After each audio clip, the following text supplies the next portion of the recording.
Hello and welcome to online Adda for study one step for learning. दोस्तों, जैसा कि आप जानते हैं कि बीएड वर्सेस बीटीसी को लेकर जब से सुप्रीम कोर्ट ऑफ इंडिया ने अपना ऑर्डर दिया है, उसके बाद से बीएड वाले अभ्यर्थियों के लिए खास तौर पे आधिकारिक तरीके से, ऑफिशियल तरीके से कोई भी ऐसा बयान अभी तक देखने के लिए नहीं मिला जिसमें बीएड वाले छात्रों को थोड़ी खुशी या उम्मीद या उनके लिए जाने वाले फैसलों को लेकर कोई जानकारी मिल सके।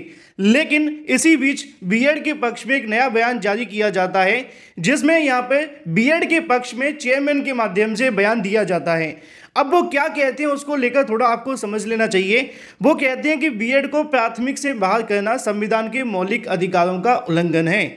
साथ ही साथ और भी बहुत सारी बातें उनके माध्यम से कही गई हैं और बीएड को लेकर उन्होंने क्या कहा है, उसके बाद क्या क्या फ़र्क पड़ेगा और कैसे बीएड शामिल हो सकता है, इन कई मुद्दों पे हम डिटेल में बात करने वाले हैं। आप लोग वीडियो को लाइक कर दें और शेयर कर दें जिससे कि जानकारी सभी को रियल ऑथेंटिक मिले। चैनल को सब्सक्राइब करके बेल आइकन को दबा लें जिससे कि आपको रियल ऑथेंटिक जानकारी की नोटिफिकेशन मिलती रहे। बात कर लेते हैं मुद्दे की। मुद्दा है कि बीएड के पक्ष में चेयरमैन के माध्यम से एक बयान दिया गया है।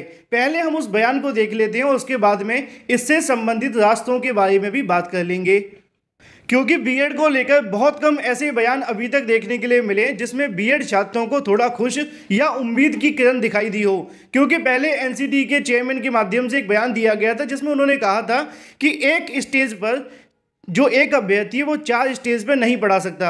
उस बयान के बाद कहीं ना कहीं छात्रों में काफ़ी ज़्यादा आक्रोश देखने के लिए मिला था, क्योंकि उनको पता होना चाहिए था जब 28 जून 2018 का नोटिफिकेशन जारी हो रहा था तो चेयरमैन को इस बात की जानकारी होनी चाहिए थी कि जो एक व्यक्ति होगा, चाहे वो बीएड हो बीटीसी हो, वो चारों स्टेज पर नहीं पढ़ा सकते हैं। और निश्चित तौर पे कहीं ना कहीं बीएड और बीटीसी और शिक्षा मित्रों के साथ जो राजनीति हमेशा से चलती आई है, अब वो बीएड वाले छात्रों के साथ भी देखने के लिए मिलने लगी। क्योंकि पहले बीएड को ये कहकर लाया गया था कि वो योग्य हैं, सुप्रीम कोर्ट ने ये कहते हुए हटा दिया कि वो योग्य नहीं है। ऐसे शिक्षा मित्रों के बारे में सुप्रीम कोर्ट ऑफ इंडिया ने कह दिया वो योग्य नहीं है। बाद में उन्होंने टीईटी क्वालिफाई कर लिया, शिक्षक भर्ती क्वालिफाई कर ली और भी अलग अलग प्रकार के सवाल जवाब देखने के लिए मिलने लगे। बीटीसी वाले छात्रों को लेकर सीएम योगी ने कह दिया वो योग्य नहीं है क्योंकि हमारे पास सीटें खाली जा रही है। इस संदर्भ में ऐसा नहीं है कि योग्य नहीं है, सीएम योगी की टिप्पणी को रिपीट कर रहा हूं मैं। तो कहीं ना कहीं राजनीति चलती रहती है।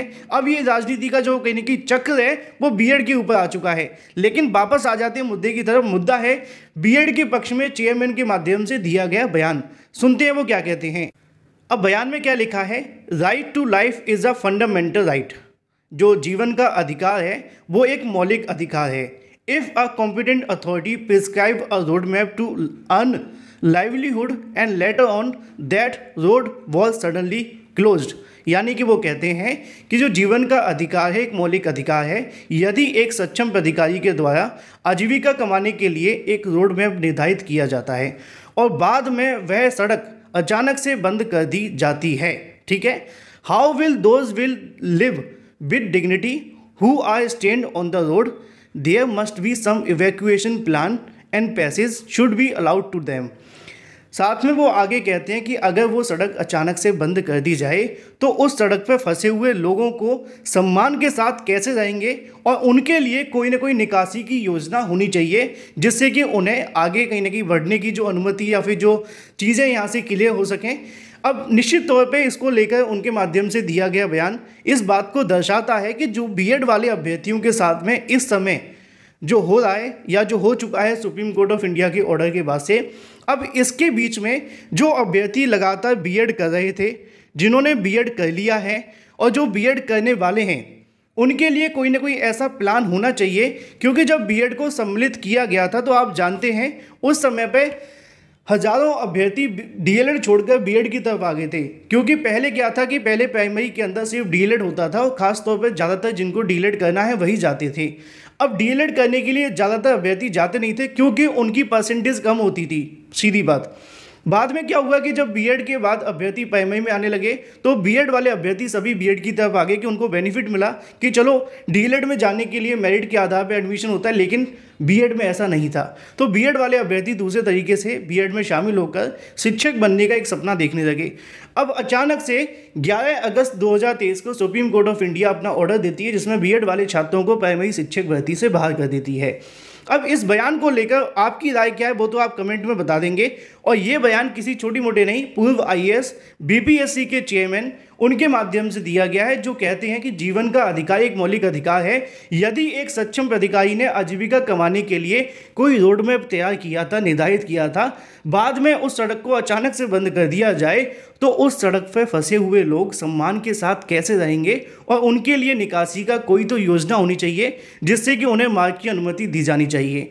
अब ये तो चेयरमैन का बयान है बीएड के पक्ष में, निश्चित तौर पे बीएड के पक्ष में तो है, लेकिन ये भी दर्शाता है कि जिन छात्रों ने बीएड कर लिया है उसमें उनकी गलती नहीं है, क्योंकि उनको नहीं पता था कि आगे उनके साथ क्या होने वाला है। उनको उम्मीद थी कि प्राइमरी शिक्षक भर्ती आएगी, उनको बैठने का मौका मिल जाएगा। अब इसी को लेकर आगे क्या हो सकता है, इस पर थोड़ी सी बात करनी चाहिए, क्योंकि एनसीटीई के माध्यम से खुलकर इस मुद्दे पर नहीं बोला जा रहा है। खुद एनसीटीई के चेयरमैन भी नहीं बोलना चाहते हैं। एनसीटीई ने अपनी वेबसाइट पर सुप्रीम कोर्ट ऑफ इंडिया का ऑर्डर तो अपलोड कर दिया, लेकिन अपनी तरफ से कोई जानकारी नहीं दी। अब इसमें पॉलिसी बनाकर कोई ऐसी पॉलिसी बनाई जाए जिससे कि ना तो बीटीसी वाले छात्रों के अधिकारों का हनन हो, क्योंकि अब आप जानते हैं कि बीटीसी वाले अभ्यर्थियों के पास में एक समस्या ये रहती है कि उनको और किसी भर्ती में बैठने का मौका नहीं मिलता, और बीएड की समस्या ये है कि उनको दूसरी भर्ती में बैठने का मौका तो मिलता है, लेकिन छात्रों की संख्या बहुत ज़्यादा है और सीटें बहुत ज़्यादा कम है। टीजीटी पीजीटी का नाम तो टीजीटी पीजीटी है, लेकिन उसमें वैकेंसी 4000 5000 ही जाती है। अब ईएमआई से निकली तो पूरे देश के अभ्यर्थी शामिल हो गए, है ना। बीईओ आती है, लेकिन जब आप बीईओ को सुनोगे ना तो 3 अंक है उसके, बीईओ, और पदों की संख्या 3 से ऊपर कभी जाती नहीं है। 309, 308, 200, 250, इस बार आएगी तो 150। तो ये समस्या है। इसके लिए ये हो सकता था कि जो बीएड और बीटीसी वाले अभ्यर्थी थे, जैसे कि बीएड को ब्रिज कोर्स के साथ प्राइमरी में लाया गया था, कुछ ऐसा ही ब्रिज कोर्स प्लान कर लेते बीटीसी के लिए। तो जो बीटीसी के मन में कहने की भावना है कि हमें किसी वैकेंसी बैठने का मौका मिलता नहीं है, जबकि बीएड के पास बहुत ज़्यादा मौके हैं, तो वो फिर भी प्राइमरी में आ रहे हैं। लेकिन मौक़ों की बात की जाए तो बीएड के पास सच में मौके हैं, लेकिन सीटें नहीं हैं। तो इससे क्या होता है कि बीटीसी वाले छात्रों को भी इससे कोई ज़्यादा दिक्कत नहीं होती, और सेम यहाँ बीएड को लेकर नहीं होती। लेकिन एनसीटीई ने जो पॉलिसी बनाई वो सिर्फ बीएड को लेकर थी, और बाद में आज बीएड वाले छात्रों को भुगतना पड़ रहा है।